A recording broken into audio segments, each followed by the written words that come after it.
হাতে পড়ে। প্রায় ১ শতাব্দী ধরে সেলিউসডরা ইরানের বেশিরভাগ অংশ শাসন করেছিল। গ্রিক শহর প্রতিষ্ঠিত হয়েছিল, গ্রিক ভাষা ও সংস্কৃতি ছড়িয়ে পড়েছিল এবং অঞ্চলটি ভূমধ্য সাগর থেকে মধ্য এশিয়া পর্যন্ত বিস্তৃত একটি বিশাল হেলেনিস্টিক বিশ্বের অংশ হয়ে উঠেছিল। তবুও এই বিদেশি শাসন ভঙ্গুর ছিল।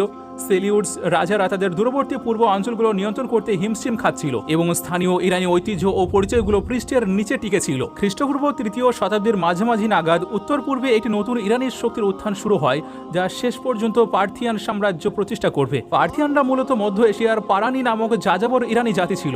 তারা উত্তর পূর্ব ইরানের পার্থিয়া অঞ্চলে বসবাস স্থাপন করে এবং ধীরে ধীরে তাদের নিয়ন্ত্রণ সম্প্রসারিত হতে শুরু করে। তাদের উত্থান শুরু হয় প্রায় ২৪৭ খ্রিস্টপূর্বাব্দে, যখন প্রথম আর্সাসেস সেলিউসড সাম্রাজ্যের তার পূর্ব অঞ্চলগুলোর উপর দুর্বল হয়ে পড়ার সুযোগ নিয়ে একটি স্বাধীন রাজ্য প্রতিষ্ঠা করে। তারা নিজেদের আর্সাসিস রাজবংশ বলতো এবং পরবর্তী শতাব্দীতে তারা পুরো ইরানি মালভূমি এবং মেসোপটেমিয়ার নিয়ন্ত্রণের জন্য সম্প্রসারিত হয়েছিল। পার্থিয়ান সাম্রাজ্য কয়েক শতাব্দী ধরে রোমের পূর্ব প্রতিদ্বন্দ্বী হয়ে উঠেছিল।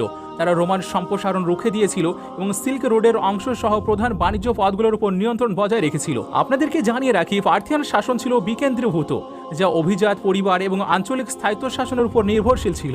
এটি পূর্ব ও পশ্চিম উভয় দিক থেকে প্রভাব শোষণ করার পাশাপাশি ইরানি ঐতিহ্য রক্ষা করেছিল। তারপর ২২৪ খ্রিস্টাব্দে আরেকটি রূপান্তর ঘটে।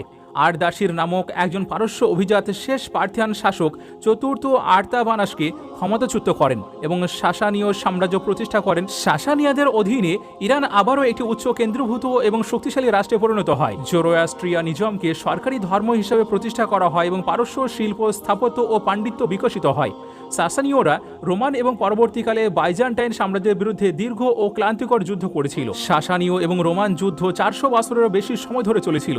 ৬০২ থেকে ৬২৮ খ্রিস্টাব্দ পর্যন্ত চূড়ান্ত এবং সবচেয়ে ধ্বংসাত্মক যুদ্ধ হয়েছিল, যা উভয় সাম্রাজ্যের অর্থনীতি ও জনশক্তিকে নিঃশেষ করে দিয়েছিল।